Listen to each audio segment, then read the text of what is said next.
What's up, and welcome back to Nowstalgia Pod, giving you your weekly look what's going on in pop culture. My name is Pat Sheehan with my co-host Dave Martin Swagger. Dave, release the Snyder Cut. Is it happening, dog? Is it coming? Zach's baby? Is it real? It might be, and that's the crazy thing. You know, it's 2 years since Justice League, and we're which kind of crazy to think about. It's been 2 years since Justice League, but we're moving towards potentially a Snyder Cut. But you know what is dropping for sure? Nowstalgia Pod. And if you want to make sure you get the podcast any way that you want to listen to it, go to soundcloud.com/nostalgiapod. Give us a 5-star rating and review on iTunes. And lastly, follow us on YouTube. Hit that subscribe button, youtube.com/nostalgiapod. Okay, so Dave, explain to me this development in the Snyder Cut, because I thought this was dead a while ago. Well, that's the thing. It's like, is it a real development? Like, this whole fanfare was trending on Sunday afternoon.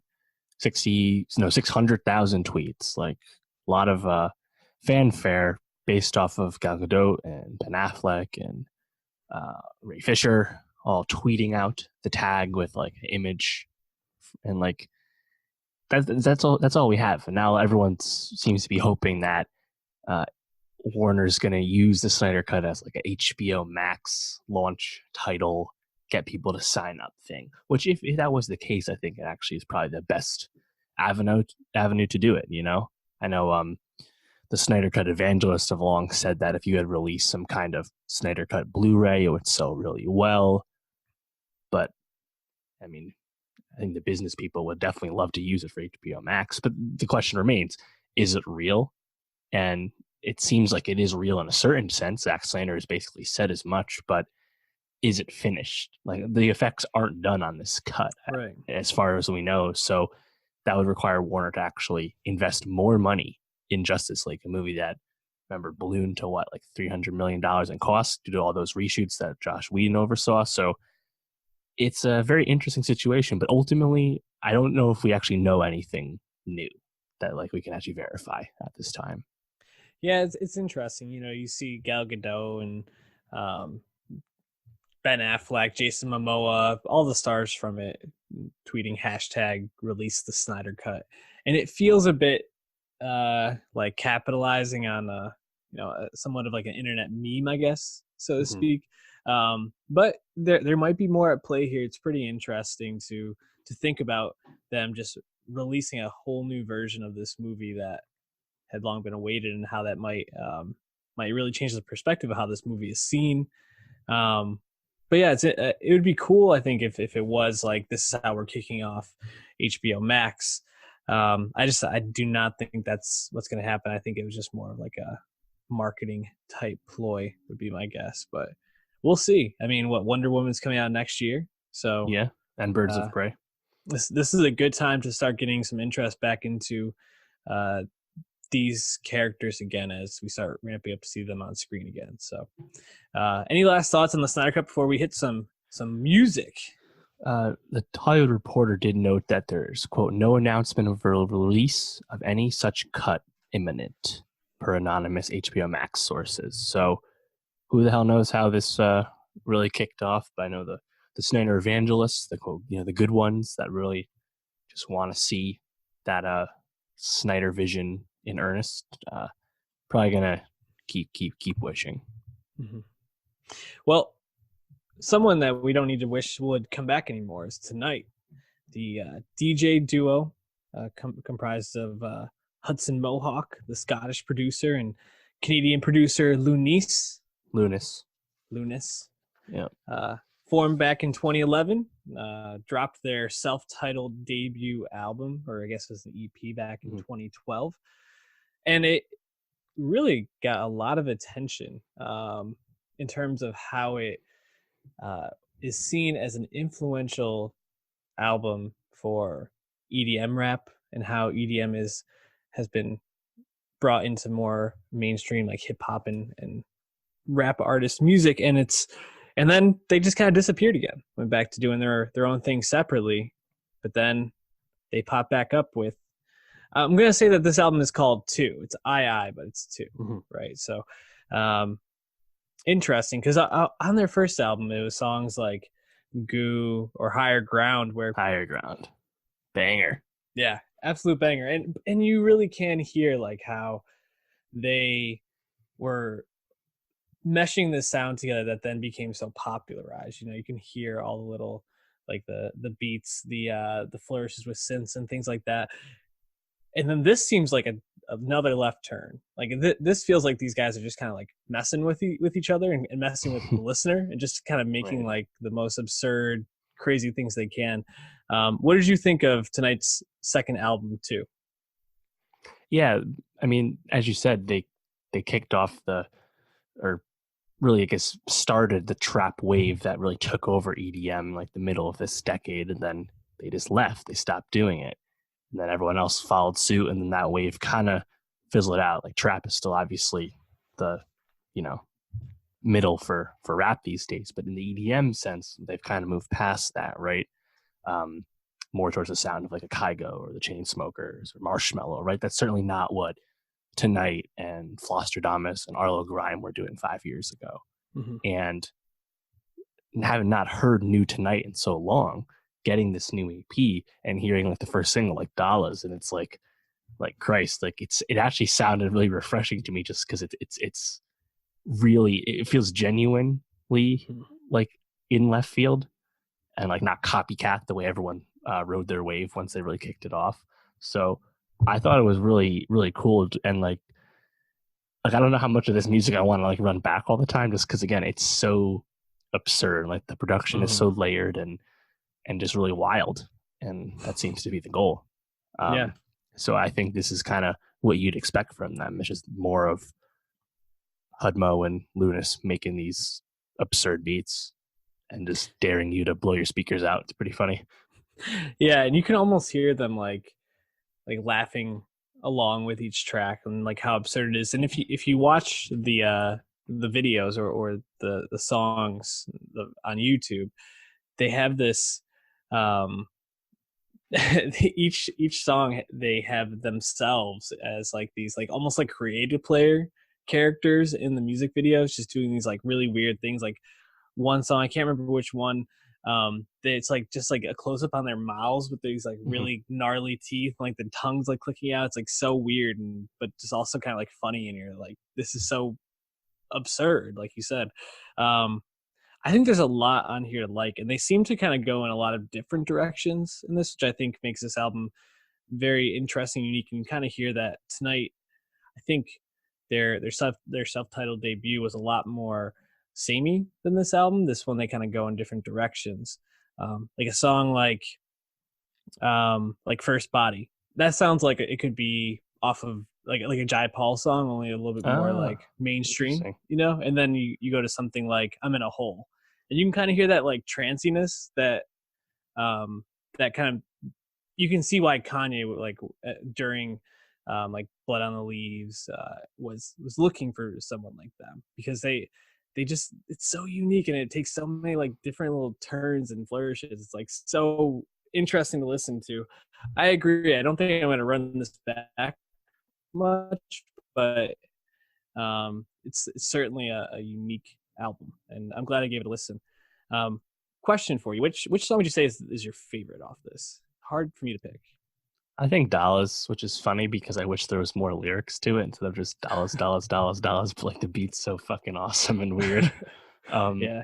But yeah, nothing's reaching the highs of Higher Ground, which like the moment I heard it, like went into like DJ rotation and never left. Like that that song's, you know, impeccable.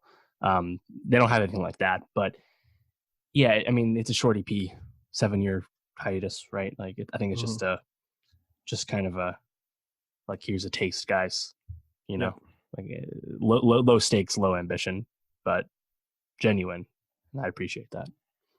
Absolutely.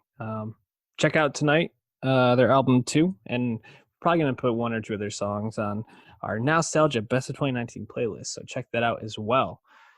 Dave, give me the download on this Pardison Fontaine fellow, whose new album, Underrated. I think that's how you say it. Yeah, underrated. It's got to be. I mean, they're missing an R in there. Underrated. uh, was not something that was on my radar. But then, kind of looking through like his credits, this guy, even though he hasn't dropped a project in what 8 years, not Um, supposed to be here, was 8 years ago. he has an official tape from 2015. That's the Okay, last thing I so knew four of. years. But yeah, nothing in a long time. Um, Um, he's been writing though a lot. yeah. Kanye, Cardi. hmm I think you can kind of hear that in this album. What did you think? Or give me some more background on this guy. Yeah, he's Cardi B's muse, like Mm. straight up. He has 11 of 13 songs written, credits written on Invasion of Privacy. The only songs he doesn't have credit on are Drip and Bartier Cardi. So that Mm-hmm. means Bodak Yellow, I Like It, um, Ring, Best Life, Get Up 10, I Do, all the big songs off Cardi's album. Cardi has credits on. He also has credits on her No Limit feature, Money, the song this year, the Taki Taki with DJ Snake, the Ed Sheeran song from this summer. He's Cardi B's go-to. And before he started getting official credits, people long attributed him as being like her chief ghostwriter. She was always someone who acknowledged that she had help writing her raps, and Pardison Fontaine has definitely been that guy. But he also co-wrote 5 of 7 songs off Ye last year from Kanye. So he really kind of rose up fast, which is interesting because, as you noted, he hasn't done anything in a while solo. And I mean, I've known about him for a while because he's from Newburgh, New York, right across the river from where I'm from. So he's kind of like a local legend, but definitely the biggest rapper to come out of Hudson Valley, New York area, easily. Um, but now he's signed to Atlantic Records and releasing his own music.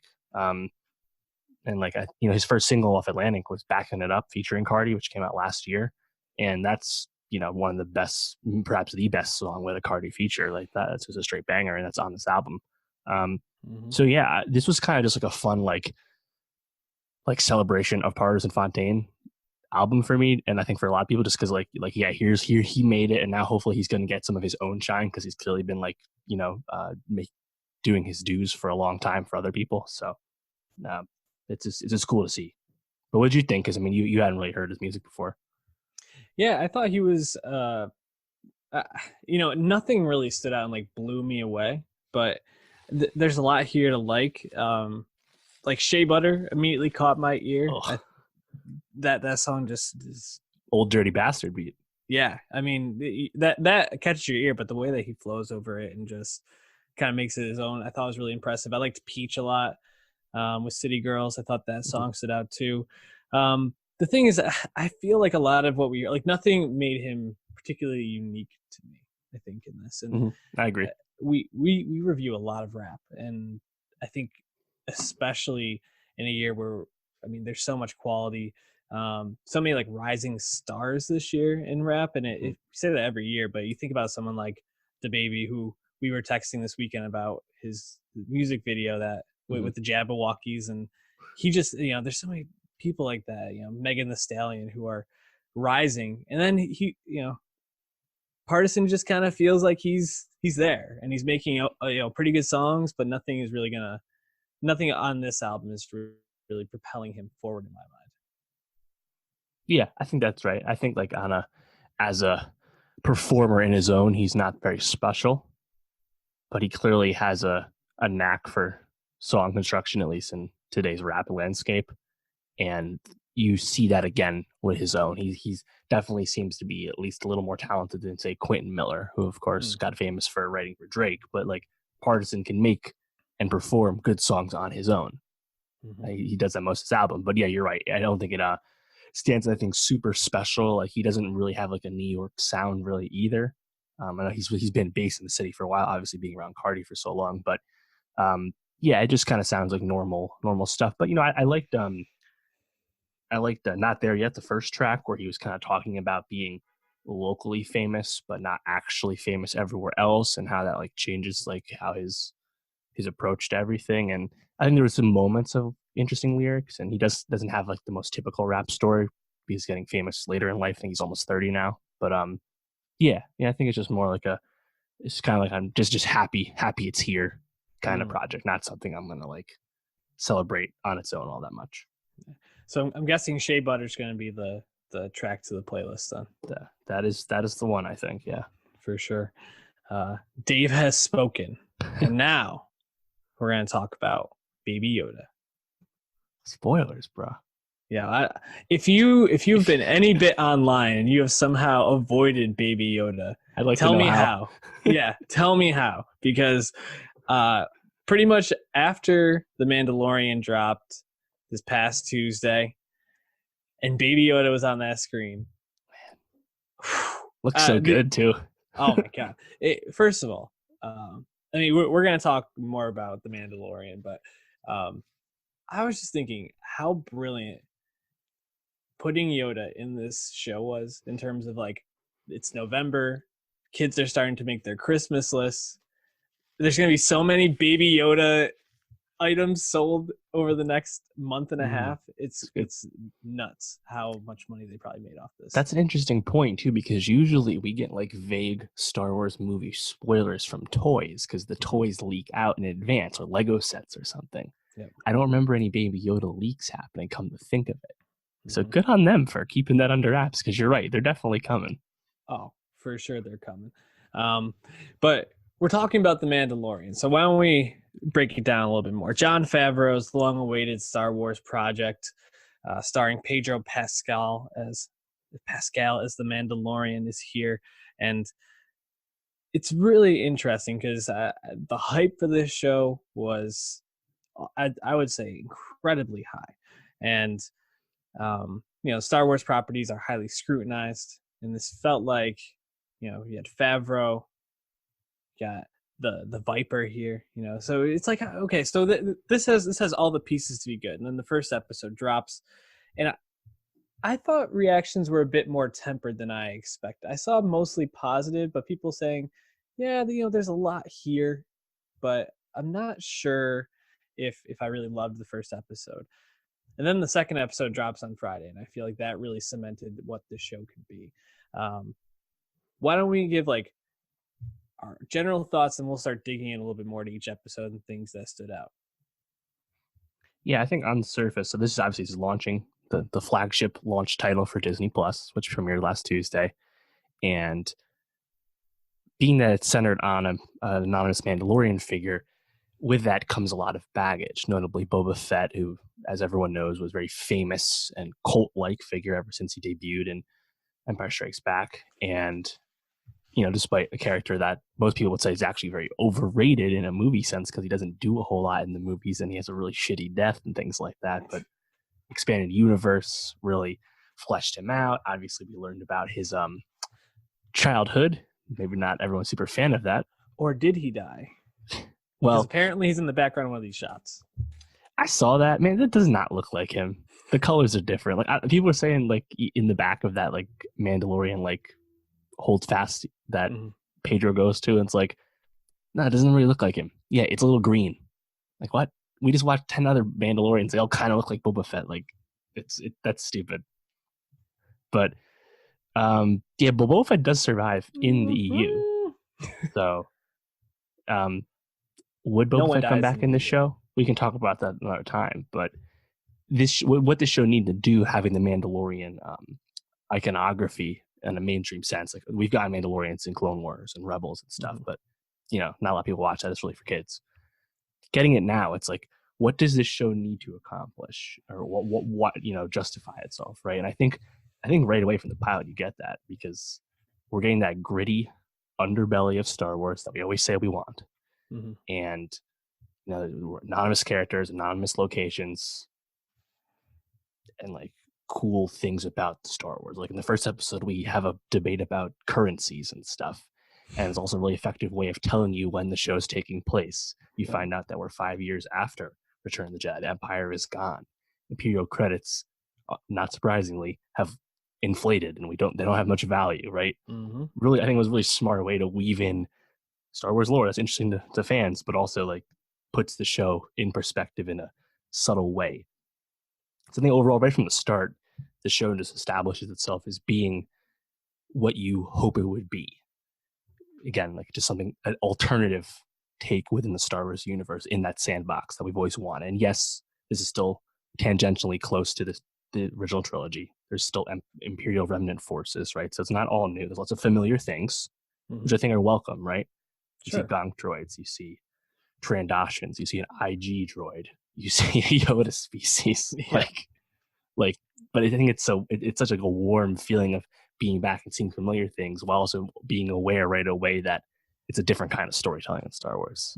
So I was immediately on board with the first episode. Yeah, they had a hard line to walk, right? You want this to be something new and fresh, while also having enough to give you that comforting feeling, like you're back in the universes that have made this such a beloved IP. And I think they, like you said, they did enough to kind of give you that sense and to bring that sense of comfort in, while also this is shot like maybe one other Star Wars movie, which would be Rogue One, and I guess maybe some shots in Solo. But it really has a Western feel, and it's really it's a welcome change, I think, to what we've become familiar with the Skywalker saga. To see something like this that, like you said, is so gritty, literally down in the mud in the second episode. I mean, he's covered in filth and mud, and they have such a deep bench for this cast. Dude, Taika Waititi voices a character that's in there for half an episode, not even, and then he's just gone. I mean, Horatio Sands played so good. Yeah, just the guy in the beginning. Yep, the guy with the bounty on him, and that's it. It's like, okay, the people just want to be a part of this. They got Nick Nolte to dress up as an Ugnaught. Shout out Empire Strikes Back. Like, what? He has spoken. He has spoken. Yeah, it's unbelievable, like how much potential the show has, and we didn't even talk about Carl Weathers. Shows up for one scene. Werner actually a Herzog? named character too. Yeah.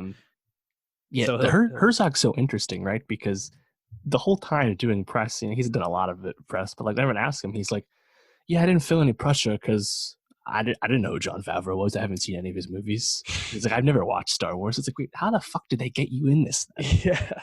First of all, it's a show. I don't even know if he's even done a lot of TV. No. Obviously the famous leader of German cinema for several decades now also acts. He's the client, right? Immediately intriguing because he's so talented, but also having him represent this mysterious imperial presence several years after the Empire's fallen and Palpatine has gone away. Maybe he's still alive. Rise of Skywalker, we'll see. But that's interesting, right? And there's also really cool Easter eggs thrown out with this show that you don't need to pick up on, but if you do pick up on them, I think they just make it feel richer. You can look on my screen. The Mandalorian's weapon, that like electric blaster rifle he has, is a direct callback to Star Wars Holiday Special, the infamous cartoon that came out / live actions both. And the cartoon section was the debut of Boba Fett, and he had that very gun. Really cool. And then that scientist guy who's with Herzog, with the client, has Kaminoan insignias on it. Shout out the prequels. So are they trying to clone Baby Yoda? I don't know. But either way, I think the show is giving people what they expect. And I haven't heard like a lot of like strong criticism. Like I saw some people saying it's like, well, Mandalorians, they never take off their helmets, so it's hard for me to connect with a character who I don't see his face. And it's like, well, I don't know. Like, am I trying to connect with this dude? He's a killer, right? He's a bounty hunter. He kills people or captures people for money. Like, I'm here to see something different, right? And I think that's what we're getting. And there's still plenty of familiar things along the way. So yeah, I just find the whole Enterprise incredibly exciting. I'm so happy it's this good. And we haven't even seen Gina Carano's character yet. Right. And actually that critique you brought up is funny because I actually had a note written down that I think it's amazing how much Pedro Pascal is able to give off emotionally while wearing a mask. Like there somehow, like the moment, and certainly there's flashbacks in the scene, but when he's getting the armament before he heads out, and they're flashing back to the Beskar. His childhood and being like ripped away from this like war-torn area. But like even just like the way it like zooms in on him, you kind of like get a sense of what's going on. Or in the the second episode when he's fighting that big, I don't know what it is, like horned beast, and you can tell he's about to die, and it like zooms in on his face, he lays there in the mud, and you're like, oh, you know exactly what's going on. Like, it almost is like you don't actually need to see his face do that. Do you think we will see his face eventually? I'm gonna say no. Maybe not this season. We know they're already filming season 2 right now. Just kind of like stealthily, Favreau put it on Instagram. He's like, oh, by the way, season 2 is on its way. So he doesn't die, guys, in case you were actually thinking that was possible. I mean, I care more about Baby Yoda dies at this point. So, yeah, Baby Yoda. And shout out the nerds who like to clarify that it's not Yoda or Baby. Like, yeah, we know, but also we don't know that. Well, those nerds also know that the Yoda species famously was never named or allowed to be named in any kind of material. So it's just called Yoda species. There's no name of this. So therefore, calling it Baby Yoda is accurate. Anyway, introducing something of that magnitude, something that everybody who sees this show will immediately understand the gravity of, that is not something that I think Favreau or Lucasfilm would do lightly. No. And while I don't expect the show to directly influence Rise of Skywalker or the next movies or anything like that, I feel that same way about the MCU shows to come on Disney Plus, but it's going to amount to something. And just immediately being able to create all this theorizing because of the magnitude of this introduction. It's just not something I really considered at all. I did not expect anything like this to happen. No. You know?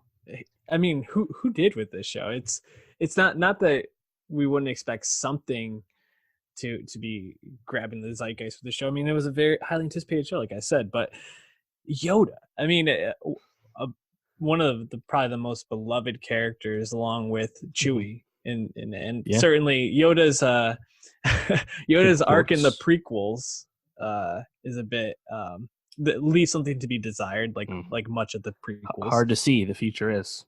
But I gotta say, it's really it's funny to think about him scolding Anakin for wanting to fuck Padme, and then he's eating Yandel's cheeks on the side. I think it's just another Yoda species. Yoda's getting down with it, man. You don't think it's a clone? That's the thing. It's like, I don't think he's a product of Yoda. 50 years old, which is really cool to be like, oh yeah, they do age really slowly. That makes a lot of sense. No wonder Yoda was 900. Now it's a cool little nod, right? But like the timeline of that, like 50 years back, that's like pre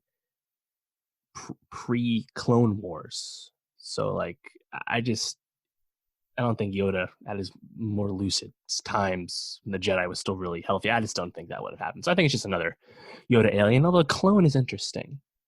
And maybe he was a clone that was taken, and that's why the client wants him back. Again, that cloner insignia on the scientist. Or maybe it's just a new baby and they want to actually clone it. I think the cloning obviously is going to come in somehow. Which side of it is, who can say? But yeah, man, it's fascinating. But through these 2 episodes, I gotta say, like is this a new monocultural show? It's pretty close. Like people are watching this shit week to week. Well, and that pretty actually, close to when it comes out, right? That's the thing. It brings up a really good point about, and something we didn't touch on, how successful Disney Plus has been since its release, blowing away expectations of the Disney company. Over 10 million subscribers on the first day. Just like, it's absurd how much people are drawn to the Disney catalog, but I think The Mandalorian plays a big part in that. Primarily just the US too. Yeah. So monocultural show, I think it's as close as we're going to get now. And that's fun. There's a lot of people doing recaps, reviews, deep dives. It's worth it. So if you haven't gotten Disney Plus and you're like on the fence and you like Star Wars, you have to get this. I wanted to ask you, what is like your favorite battle scene so far, like action scene? There's a lot of sequences so far of fighting and things like that. Yeah. I mean, episode 2 in general, I thought was really fun, really refreshing. That had a real like pulpy, like comic book story feel. Boba Fett obviously was very famous for being the subject of countless EU comics throughout the decades, and lots of them were like really weird and strange, and Boba Fett doing weird ass shit. Mm-hmm. And that just brought me back to that. And of course, it was cool to see Jawas and the Sandcrawler again along the way. I really like that fight he has with the Trandoshans, and I believe the beginning of the episode. Yep. I like those prosthetics. That's cool. Definitely a nice update over Bosk from Empire Strikes Back. I like that fight a lot. Yeah, it's just cool seeing him actually fight because he has the full grasp of what the Mandalorian armor entails, like all those gadgets and weapons and things he has. So I think that's my go-to right now. But the actions looked good the whole time. I guess the Jawa Sandcrawler chase scene was really cool as well. So yeah. Jawas suck though, man. Yeah. I thought they were really funny. Like the whole thing with the egg too. And they just wanted to fucking eat the egg. It's like dessert. It's like, hey, bring us like a cake and we'll give you your shit back. Really funny. Yeah. It reminds me of a comic book. It was just really good. There's nothing I can really say bad about it. I would say probably the action scene I liked the most was just with IG-11. I mean, that whole like shootout was just incredible, unbelievable. Yeah, and seeing IG-11 be such a boss, man, acceptable. That is acceptable. So good. Taika Waititi, shout out him. Any last thoughts before we move on? I think undernoted so far, Ludwig Göransson is doing the score for the show. Again, so much talent involved. So, yeah, I think it looks great too, which it doesn't feel cheap.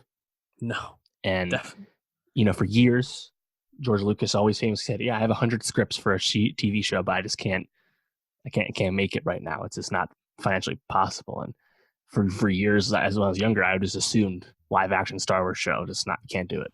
And it's kind of crazy that we're here, and also it's good. So you truly do love to see it. Truly do love to see it. Dave has spoken. Now we're going to speak about something I don't really know what to make sense of. Not Ford versus Ferrari. Earthquake Bird. The Wash Westmoreland show or movie on Netflix. Whew, so I'm still trying to wrap my head around it. Starring the Queen, Alicia Vikander.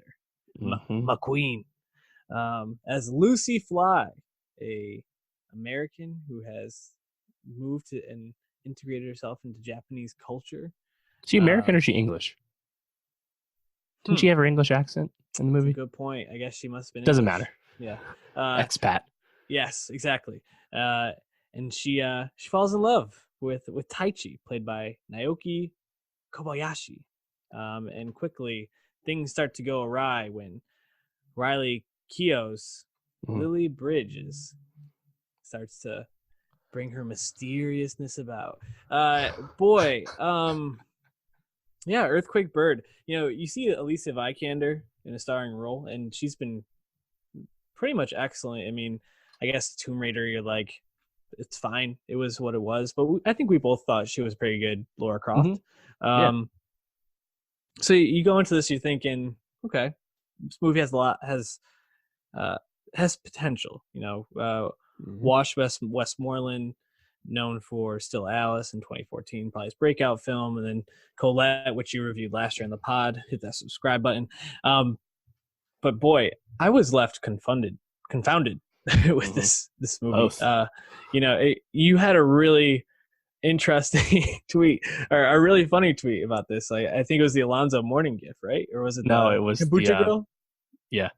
Because the whole time it was a scene I'd be left, I was like, this is really intriguing, and then I'd go to another scene, I'd be like, what the hell is going on here? And I'd be like, ugh, this is terrible. And I was like, oh, actually, you know what, maybe not that bad.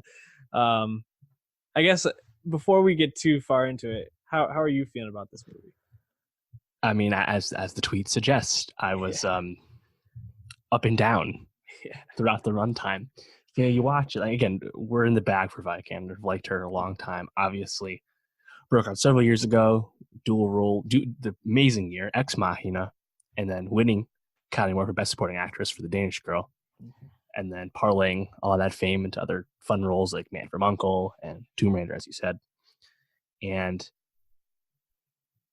seeing her as a lead is just immediately compelling because we know how talented she is. And I think she's quite good in the movie. And she actually has a lot to do with it as her character starts to lose grips with the reality in a certain sense, or at least that's how it's presented to us. Again, the movie is told in a nonlinear fashion, is quite confusing. And then as you're watching it towards the end, you realize that like the plot was not really the point of the story the whole time. Yet I feel like everyone who watches it is really like focused on the plot in the beginning. So you just kind of feel like you're just not like in sync with where the movie wants you to be when you're watching it. Mm-hmm. But on the other hand, it looks awesome. There's Yeah. great cinematography, cool ass settings in Japan, like it's beautiful scenes, lots of different stuff. Vikander has tons of great fits. Like the costume design is awesome. And I actually like that she's not being propped up as the foreigner in Japan, because Japan is a tropey ass place to experience foreignness, right? No, she's actually someone who speaks fluent Japanese and just, assimilated into Japanese culture because she's running from things. That's actually kind of a refreshing take of having a white people story in Japan. Yet that story is really hard to grasp. And like, it's just odd, Yeah, and you know that she has something mysterious about her, something that she's like hiding throughout the whole movie, but you're not even really given like breadcrumbs or like barely breadcrumbs throughout the film until at the very end when it's all explained, like pretty much in depth. And it feels like you said, there's so many nice parts. Like parts of this remind me of, at least in coloring and the way it's shot, remind me a bit of Blade Runner 2049. Sure. Like the coloring, like especially when they're out at the nightclubs, or if they're in the mood lighting. Yes, or if they're in the what's it called, production room for the photos or whatever it is, film room. Really beautiful. And then other times you're just kind of like, man, I don't even know what they're going for in some of these scenes. Like I am left so confused as to what was actually happening in the scene with Lily and Lucy when they're sleeping on the bed next to each other and they have the conversation during the earthquake, and then Lily just doesn't remember. It's like, I don't know what I'm supposed to believe with that. And maybe it's supposed to leave the viewer with this sense of like, you don't know if Lucy's experience is a narrator that could be reliable at this point. But at the same time, it's like, it leaves me confused as to what I think it was really trying to say in a lot of ways. And, if the plot is leaving me confused and the point of the movie is leaving me confused, I feel like there's something being lost here that maybe isn't just me. But did you have that same experience?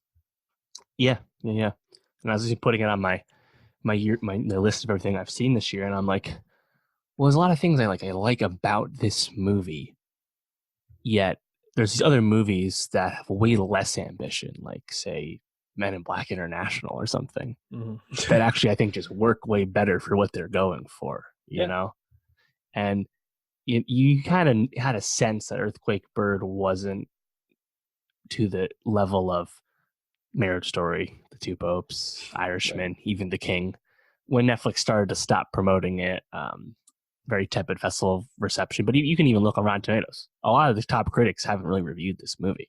So it just seems like Netflix just kind of rushed it out the door at the end because they understood that it didn't quite come together. But, they were definitely trying to accomplish a lot of stuff. So like you can respect that, but ultimately it didn't really pan out that well. I like the acting, although Riley Keough's character I found really off-putting from the start. I think that's kind of the point. But she's really good. I loved her in Logan Lucky. She's good in general. How did you feel about Naoki Kobayashi as a Teiji? Yeah, he's good. I liked him. It's his first real acting role. Yeah, definitely his first English role, right? Too. I thought he was awesome. Like his scenes with Vikander, even if thematically I still can't really grasp what they were going for at times, those are good. Like those performances, I actually like their chemistry, the mystery, the aura that he was kind of had around him, I think is effective. But yeah, man. For a movie about a bunch of gaijin in Japan, it's it wasn't what I expected. I hadn't watched the trailer. I didn't know anything about the movie going in beyond. It's a movie with Vikander. I'm gonna watch it, and yeah, it's hard to recommend, but again, it's nice to look at, right? It is nice to look at, for sure. And Vikander, of course, is nice to look at as well. So worst waste, I think, to spend 2 hours. More nudity than I expected. Also, yeah. Didn't know that was coming. Did not expect that. But I really liked the scene. The scenes like where they're doing like karaoke, or the nightclub scene, or the band scene, I guess, the concert scene. I thought those were really interesting, and the way that they like built tension in that. And when Vikander got to stop being such a I don't know, muted character, like when she finally like freaks out on Lily and Teji on that retreat, I was like, all right, like this is why I want to see more of this. But then pretty much the rest of it was like very muted. So yeah, I did have one critique that I just noticed when they're going on that hike, and Vikander like sprains her ankle or whatever, and like I looked down, I'm like, man, those shoes were not even tied. They were hella loose. And then Radakio, who's a nurse apparently in the story, takes the shoe off right away, as if that's good for the swelling when you fuck up your ankle. What the fuck? Like that immediately like raised my eyebrows. I was like, this doesn't make any fucking sense. That says something for a movie that's quite confusing. This movie is horseshit. Yeah, Earthquake Bird. If you wanna check it out, go for it. Let us know what you think. I don't think it's gonna be in either one of our best of lists for this year, but I'm interested to see if Ford versus Ferrari will be on yours, Dave. James Mangold, known for Logan, Walk the Line, 310 to Yuma, at the helm here, and damn right, you got Matt Damon playing Carroll Shelby. Yeah, Christian Bale as Ken Miles, and then a pretty solid back cast here. John Bernthal, Tracy Letts, Josh Lucas, kind of getting to be the bad in this, so to speak. That motherfucker. Yeah, John Bernthal getting to be sexy Lee Iacocca. Shout out Chris Ryan. Quite the glow up for Iacocca if you look up what he looked like. So Ford versus Ferrari. It's a long movie. It's like 2 hours, 20 minutes. I'm surprised they didn't want to go the Irishman route and just go all 3 hours and really, really do it. But what did you think? It's at 90% Rotten Tomatoes. That fair? Oh, I love this movie. Ooh. I thought it was fucking thrilling the whole time. And I thought it was incredibly enjoyable. And the meta conversation around it's really refreshing too, because this is a old school, more traditional adult drama that actually got support at the box office. And I was thrilled with it. What did you think? I was actually left a little bit disappointed, I think. And that might be my expectations for this movie going in were incredibly high. I thought it was still very good. But this felt like a movie that was made to be shown on like AMC or TBS for basically the rest of time. Like it has enough. It's Dad comforting. Core. Yeah, exactly. It's comforting enough where you're like, there's nothing too inoffensive about this movie. Nothing that's really making me like challenging me. And then the moments that grip you really grip you. And it's like, this is a perfect movie to like put on, be doing chores, bouncing your grandkids on your lap and tuning in every once in a while to watch a cool racing scene or see Matt Damon and Christian Bale wrestling around, being good old boys back in the 50s and 60s. 60s. So I think I was left feeling like maybe I went in expecting a little bit more from this, but still overall really well made, beautifully shot. The driving scenes, which I don't really care much about driving. Who cares? But driving scenes actually really got me and were very exciting. Overall still very good, just probably not as good as I thought it was going to be. I think the important thing to know with those driving scenes is, as you said, they're incredibly visceral and thrilling to watch. They look awesome, and that's why this movie was $100 million movie. That's why the driving scenes look great, because they assumingly cost a lot, but they're effective and thrilling in the movie, even if you don't know anything about any kind of car racing. And that's really I think easier said than done. Like, heck, there's a NASCAR scene, right? He wins Daytona, Miles, in the middle of the movie. And NASCAR, if anything, is probably the least accessible of all racing to people because it's like the least thrilling to the average person. Just drive left for 4 hours, right? But I think that's what you really can't stress enough, that the action in the movie is really effective and well done. But you're right. I think overall, like the beats, the storytelling of this movie, these are all moves we've seen before. And in this case, you're seeing them all done really well. Yep. So if you're looking for this to break the wheel, it's not really doing that, at least not in really overt ways. But, you know, this movie is called Le Mans 66 overseas, just because, you know, Europeans know about Le Mans more than stupid Americans. Me and you did not know anything about this story going in, which I thought was a benefit to watching the movie the first time, because I really didn't know what was coming. But calling the movie in the States Ford versus Ferrari sets up this like false narrative about Ferrari being the bad people and the antagonists of the movie. And the movie starts you off with this failed attempt by Ford to buy Ferrari and then getting undercut by Fiat, which is basically said that that was Ferrari's plan all along. And that's really interesting. I think a really good way to start off the movie. That's where most of Iacocca's scenes are. And the more you watch the movie, you realize that it's really more about artistry versus corporate overlords and beating the bureaucracy and friendship. How, you know, Shelby and Ferrari were two sides of the same coin in the end. Right. And yeah, then of course the bond between Shelby and Miles along the way and trying to juggle the two masters they're serving there, their own integrity and working for Ford. I really like that a lot. I like how that flipped on their heads. Maybe that's not as a surprising twist on the story for people that know the story of this Le Mans race, more familiar. But yeah, I really like the structure of all of it, and just found the plot really thrilling. And it's also a nice, again, we've seen this before, but this is movie stars being movie stars, and Damon, you know, with a twang this time around. One of my most favorite Damon roles in quite some time. As Carol Shelby, I thought he was really good. And then Bale. I mean, obviously we've talked about Bale a lot recently, but you know, this is Bale. He didn't have to get fucking really fat to play Dick Cheney this time. He just got to speak in his native accent for once and just kind of chew scenery. And when it's someone as good as Christian Bale, it's really fun to watch. So, oh come on, him like doing the commentary in the cars was really funny. Here we go, chap. Get there, girl. Get there. Yeah, you know, I think it was nice to see Christian Bale just kind of like basically be maybe a tamer version of himself from kind of some of the famous outbursts we know from I think like the Terminator set. So it was a very famous one. Well, that's funny because Miles is not a tame character in the movie, right?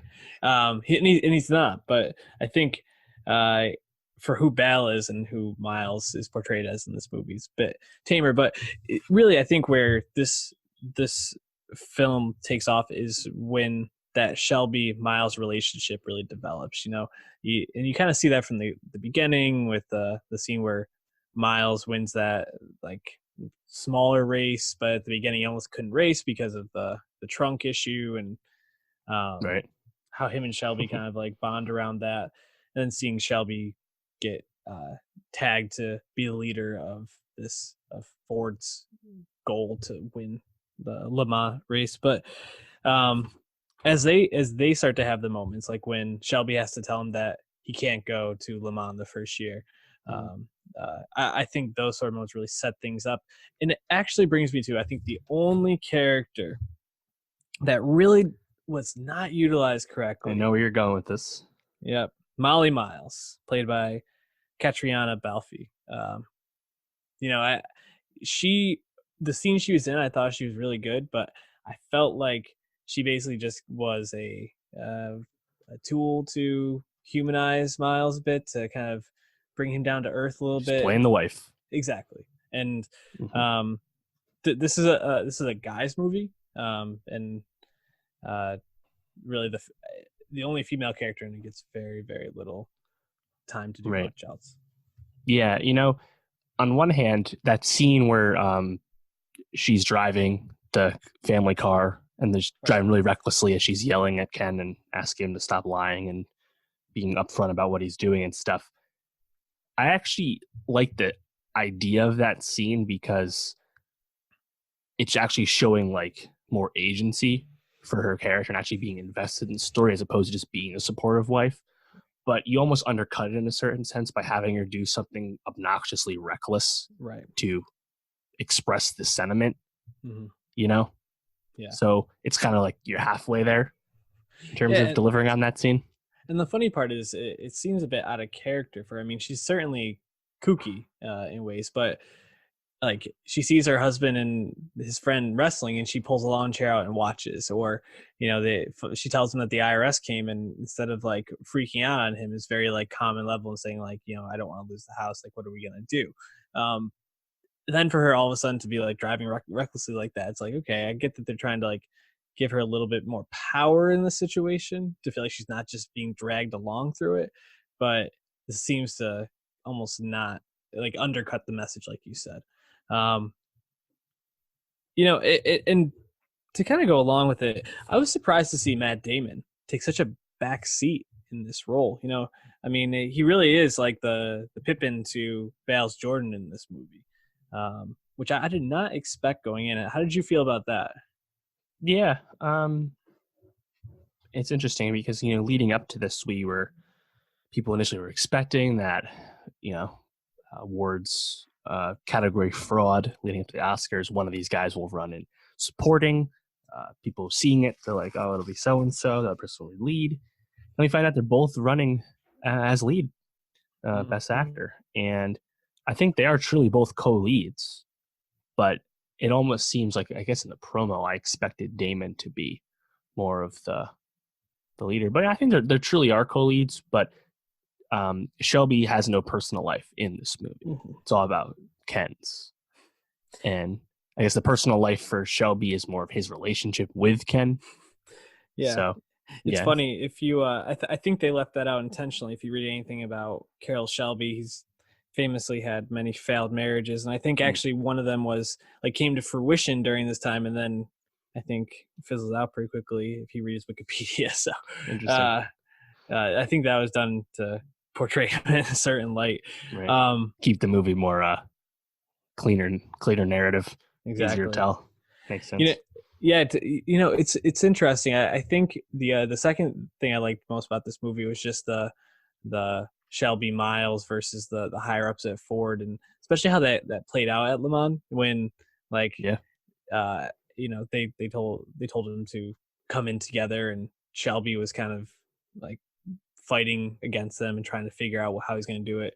I also just like seeing Shelby be like devious, like stealing the stopwatches and throwing like the lug nut in the ground to make him think something was wrong. That was really like nice touches to really add on to it. Josh Lucas was also perfect as this swarmy dick in a suit. He was really good at making you despise him. Yeah, and Josh Lucas is an actor. I mean, you think back to Sweet Home Alabama, and like he also was like Glory Road. Wasn't he the coach in that too? Like I feel like he's an actor that I thought was going to be playing so many more like leading man roles, and he's kind of been subjected to these supporting bad guy roles at times now. Although it is nice to see John Bernthal not be put in that role for once. So yeah. You just kind of wish you got more of him, just because he's so likable. Any other thoughts on Ford versus Ferrari? Is this gonna get a Best Picture? I think so. A nomination, yeah. Is this the first real genuine hit for Fox since it became under the Disney umbrella? What I think is a good sign for adult dramas from Fox moving forward. 31 million opening. So yeah, that's exciting. Is this going to be the Green Book of this year? No. This is not a top tier contender. I mean, I think it's probably unlikely that Bale or Damon actually get a Best Actor nomination, especially now they're both running in the same category. An already stacked category. Correct. With only two spots that are non-Adam Driver. I think in the early prognostication, I think the Green Book of this year is probably like Jojo Rabbit, I would say.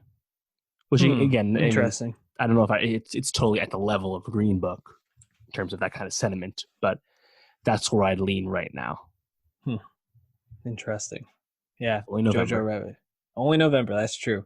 And a lot of good movies coming up. We're going to wrap up there. And Dave, what should people be watching so that they can keep up with us for next week? There's early screenings of Knives Out nationwide come Friday. We will be talking about Knives Out next week. Very excited for Rian Johnson's new film. Everyone loves it from the sound of that. Waves has been coming out for a while. Looking at that. Beautiful Day in the Neighborhood. Speaking of acting nominations, Tom Hanks, apparently great. Mr. Rogers. Frozen 2 is out. If you love blockbuster movies for kids and adults alike.